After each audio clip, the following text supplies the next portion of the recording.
Sorry na. Huwag na tayo mag-away, bati na tayo. Sige.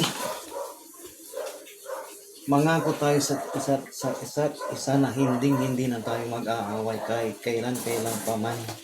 Okay. Siyempre, pag-asawa tayo, sa hirap at ginawa, mag-intindihan tayo. Ikaw kasi, hindi ka nakikinig sa akin, hindi ka sumusunod. Di ba nangako tayo na hindi na tayo mag-aaway pa, tapos ikaw na naman nagsisimula. Ano ba? Lagi ka naman kasing ganyan. Ikaw na talaga, kasalanan mo yun. Hindi ako, pili mo lagi gusto mo.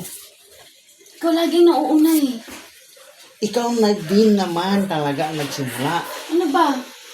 Baka hindi na sana tayo nagsakala na lang tayo.